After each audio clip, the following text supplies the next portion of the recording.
It's Nolan. Now, before we get started, make sure y'all hitting that like button. Make sure y'all sharing it on your respective platforms. Let somebody know what we're doing today. Now, let's get into the show. Been the man in my city since before it was discovered. My scrolls roll deeper than Indians in the struggle. Moms never believed me, told me get a job. I swear to God, every dime I spent was to flourish before the end of time. Now I'm getting recognition, records breaking statisticians, saving up so I could finally get a whip to pass emissions. Man, you never seen the method so clean. I could probably be a tailor for Joel Osteen. I'm so mean with precision, my vision is Tiger Woods. Like straight up out that dirty, we hurting like Tiger Woods. Right? Anybody tripping must be sipping on that Bud Light. Boy, start hitting intersections like I'm Suge Knight. Rose from that belly, God save me from the beast technique. Machiavelli, get respect from the deceased. I speak into my celly, local deli, cut the beef like Olympians. I'm about to rock my medals in the street. You should know when you come to my city. Yeah, on how my funds getting low. So you know it's not pretty. Yeah, but I'm the one you should know. When you come to my city, yeah, I pray the Lord save my soul. Go ahead and holler if you hear me, yeah, cause I'm the one you Say should no know. peace if you think it's sweet. I'm never frontin', baby, please, I don't think that deep. I'm from that side of town where teens learn to spray that heat. By 17, you either bleeding or you claiming peace. I say that's me, cause I done been around drugs and guns. Hate ain't the pillin', that ain't the great revealing. I came straight from the buildings with crack, coke, and smack dope rolled in the sack. It's a trap, I ain't had to graduate school to know that. What's going on, beautiful people? It's the kid J Nolan here. Welcome back to another episode of Inside the Industry, your number one source for music, entertainment, commentary, and breakdowns. Hope everybody's doing well out there this evening. In this video, we're going to be getting into some hip-hop history that we never really knew. Maybe y'all did, but I definitely didn't. So, for those that don't know, Killer Mike has a new podcast called Conversate. Don't get in my comments talking about that ain't the way that it should be stated. It ain't got shit to do with me. I'm not a part of the podcast, but that's the name he chose. Conversate. All right? And he had a conversation with Organized Noize. All right? The remaining members. Rest in peace to Rico Wade. So we got Ray Murray. We got Sleepy Brown. And they basically came in there and went through their history of starting the Dungeon Family, you know, producing those early OutKast projects, Goody Mob, getting into the game, the fame, creating a sound for Atlanta, creating a standard for Atlanta, bringing in, kicking down the doors, opening up the floodgates. Today, Atlanta is still one of the biggest empires in hip hop, although the music has greatly declined. The legacy is still very much strong. And these are the pioneers of that story, right?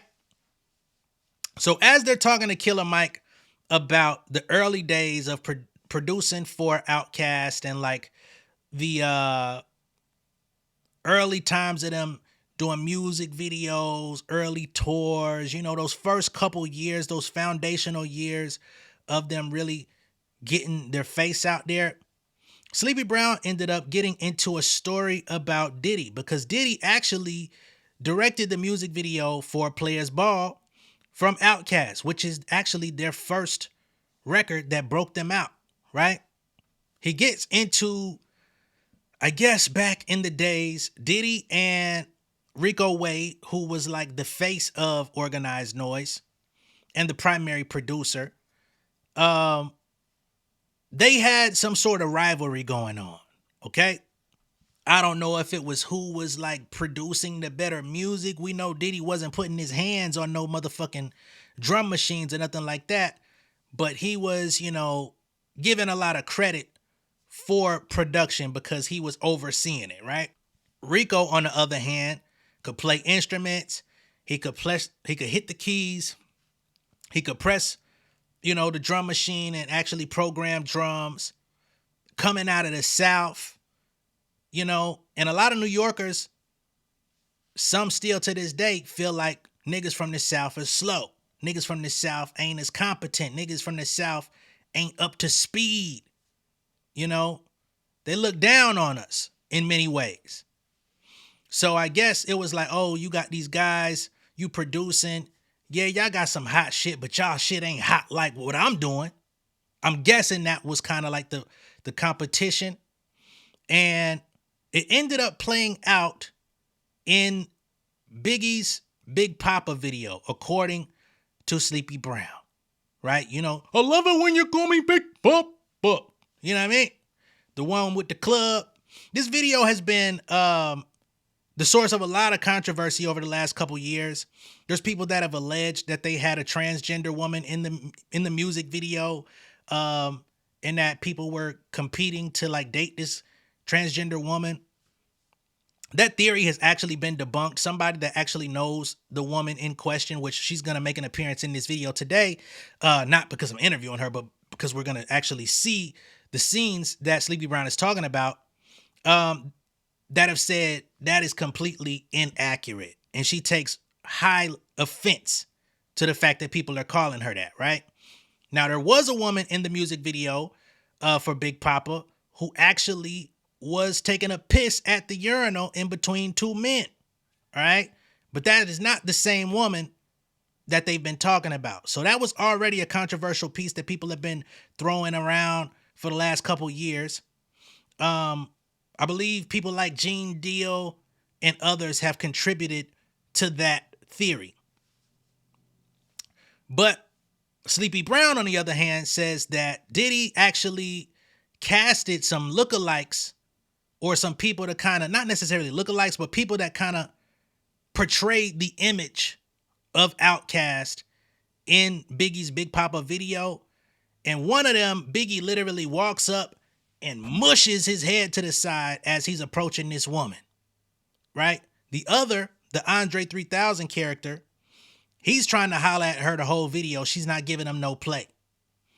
He also says that there's a character in the music video, and you'll see in just a few moments, of a dude who is depicted as Rico Wade, who has a messed up grill, gap teeth, and like a jacked up perm. I'm guessing he's supposed to be like a bootleg Diddy. But he said that person was supposed to be a impersonation or a parody of Rico Wade. And he said they actually literally physically approached him about this shit at the Brat's music video shoot after it came out. So it wasn't just a thing like, oh, we seen it and let that shit ride. They actually approached Biggie and Diddy about this issue. I've said what I needed to say. I'm going to let Sleepy Brown take over. But honestly, yeah, back then, I you know what I'm saying, we were in competition with each other because I felt like he was biting the shit out of us, bro. You know what I'm saying? I'm going to tell you this. OutKast, Southern Playlist video, my nigga. The way, go look at that video, look at the way my boys wore their hats. Look at the way my boys, the way Dre wore that Kango, and the way Big Boi wore a hat to the side. Then go look at Puff, a Biggie video, when that nigga go to the bar and mush niggas in the face to get to the girl. He talking about cash, boy. We wasn't going to hear that shit. So get what we did. Get what we did.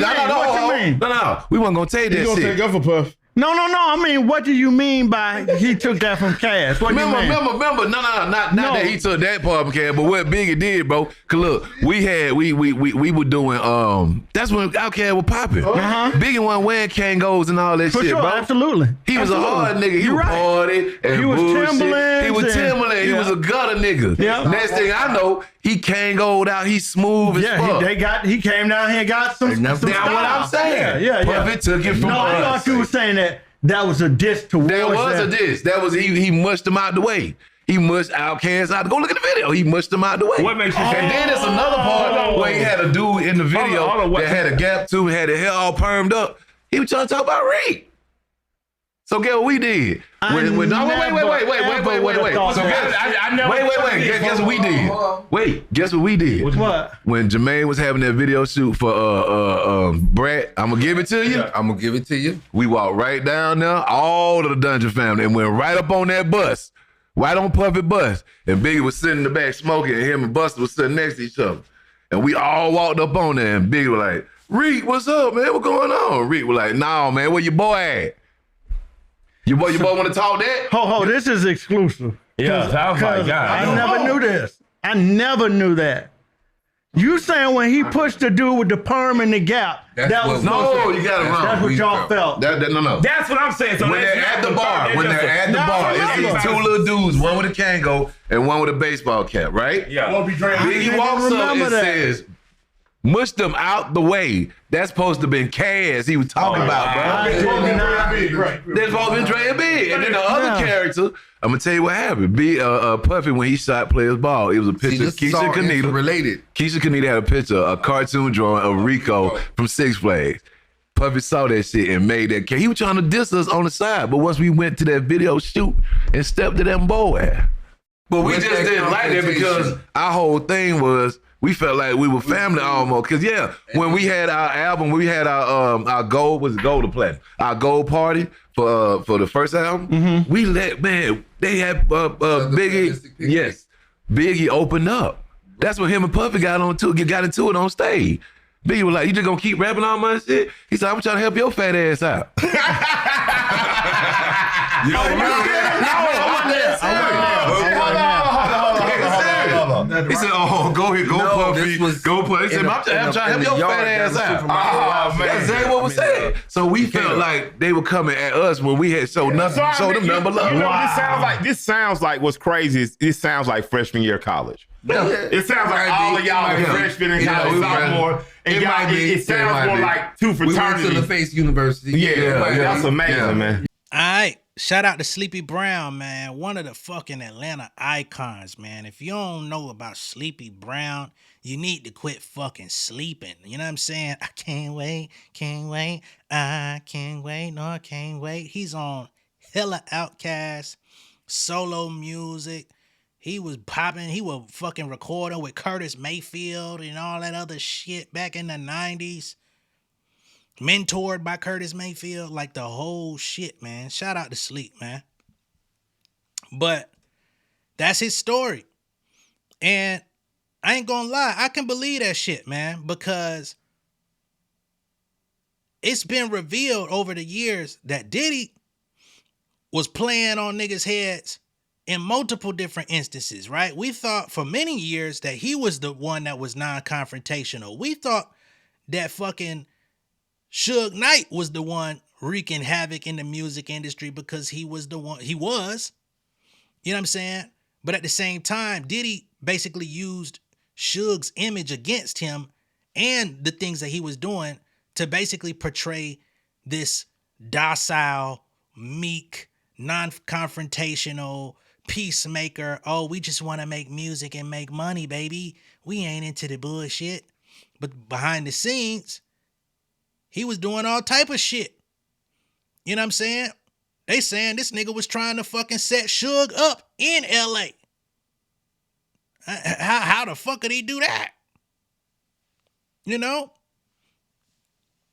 This man allegedly pulled the strings to have Tupac killed. You know what I'm saying? If you listen to Keefy D and these other motherfuckers, they say Diddy put the price up and paid the gang members.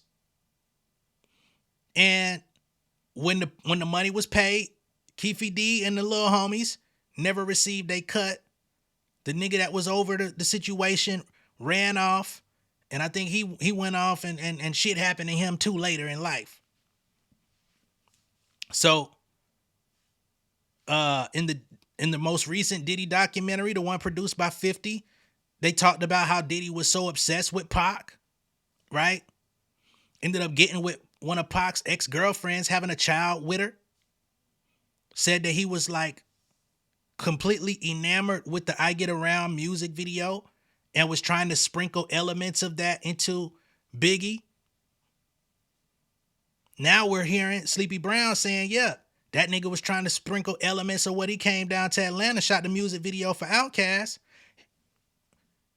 And now they shoot their video for Big Poppa and they gonna try to play us at the very same time. You're gonna take some of our swag and then also have some goddamn OutKast lookalikes getting mushed in the motherfucking face while Biggie pushed the nigga to the side to get at the girl. And gonna have a gap tooth, buck tooth nigga in the video who's supposed to be portraying Rico Wade. Once again, rest in peace, Reek.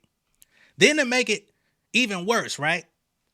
For them to do that, Diddy had the nerve to actually get mad at the Roots. Because if y'all remember back in about 95, the Roots came out with the music video for What They Do.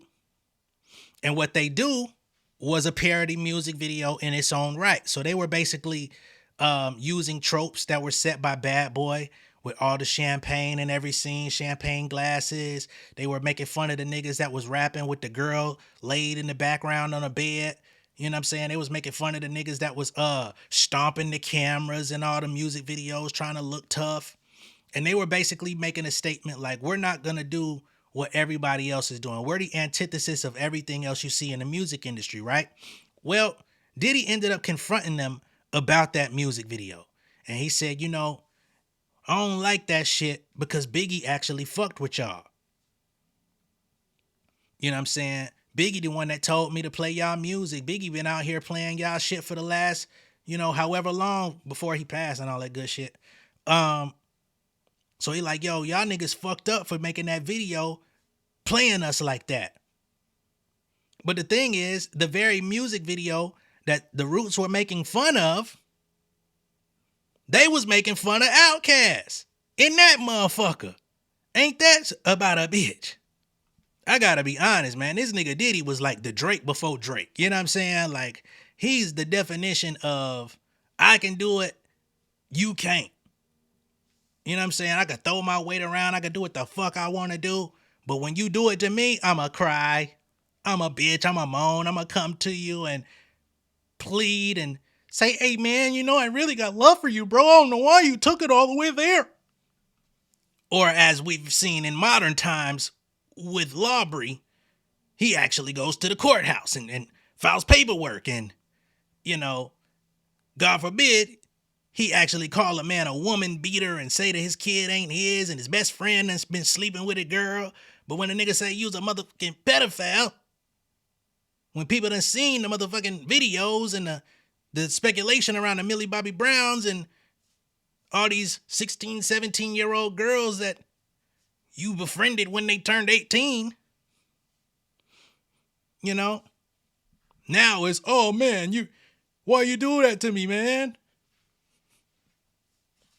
Weird ass niggas. That's why they became cool again. Diddy slapped the shit out of Drake. And in 2020, Drake on motherfucking live with Diddy talking about, man, I miss you guys, man. I'm missing you and the boys, man. I can't wait to see you again. How you can't wait to see a nigga that slapped the shit out your ass? Oh man, I need to chill the fuck out. I'm telling the truth though. It's all facts. It's all out there. I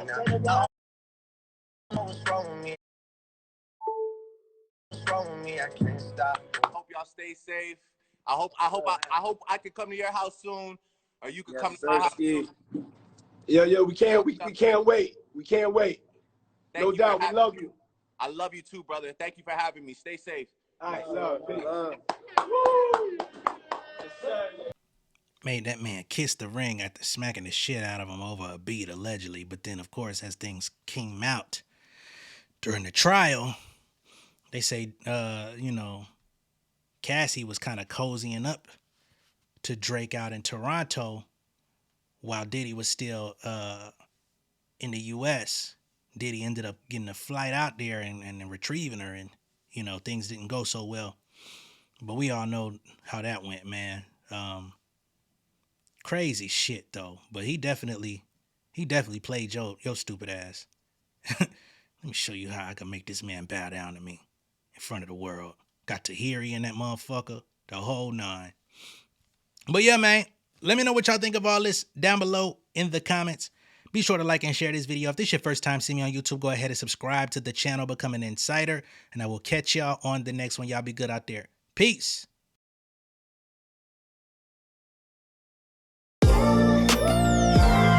Yeah, family over fame in this bitch, yeah. The the glory of living righteous is setting in. My street knowledge and education's a perfect blend. Young mogul, independent, I've been setting trends. The first one from my family to be faithfully wed. Fuck niggas and the horses that they riding on. I see this shit from all angles like a polygon. I'm never politicking, the drama be piling on. Father and greats unacknowledged like I'm Bobby Bonds.